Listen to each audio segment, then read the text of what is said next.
నిన్న నేను ముంబైకి వెళ్ళి డిప్యూటీ సీఎం పవన్ కళ్యాణ్ గారిని కలిసి వచ్చాను. ఆయన భుజానికి ఆపరేషన్ అయింది.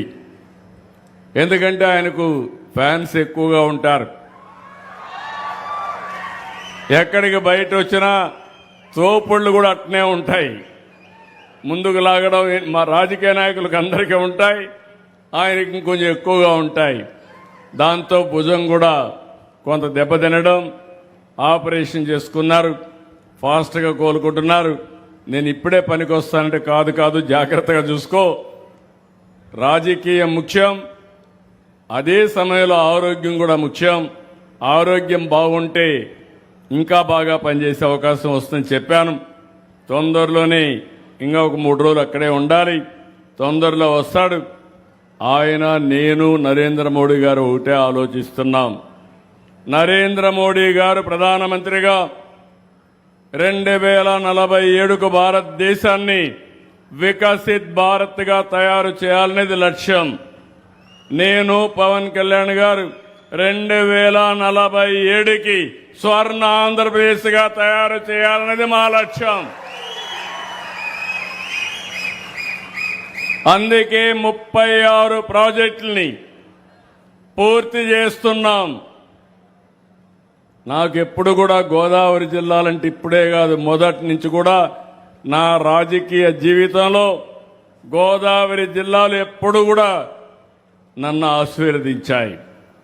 ఎంత నమ్మకం అంటే, ఒకప్పుడు తూర్పు గోదావరి జిల్లా సమైక్య జిల్లా.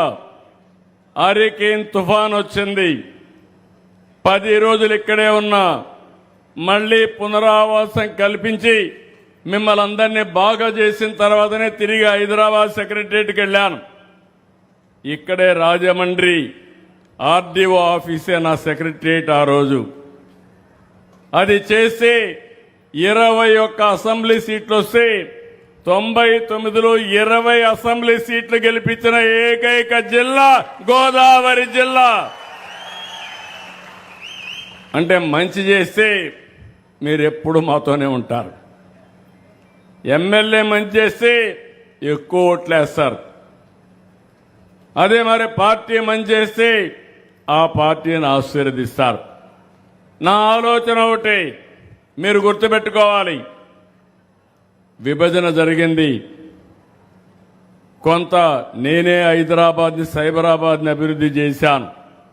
ఈరోజు దేశంలో హైయెస్ట్ తలసరి ఆదాయం ఎక్కడంటే తెలంగాణ రాష్ట్రం. దానికి కారణం ఏంటంటే సైబరాబాద్ నగరం. అది నాలెడ్జ్ ఎకానమీకి కేంద్రంగా తయారైంది. అదే సమయంలో విభజన జరిగిన తర్వాత నేను ఎప్పుడు ఆలోచించేవాడిని, నేను చేసిన ఒక నగరం తెలంగాణకి వెళ్ళింది, మంచిది, అక్కడే వాళ్ళు బాగుపడ్డారు, ఇక్కడుండే వాళ్ళని కూడా బాగు చేయాలి, వారితో సమానంగా పైకి తేవాలన్నది నా జీవిత ఆశయమని మరొకసారి మీ అందరికీ విజ్ఞప్తి చేస్తున్నా. అందుకే ఎప్పుడు ఆలోచించినా 24 గంటలు అదే ఆలోచిస్తూ ఉంటాను.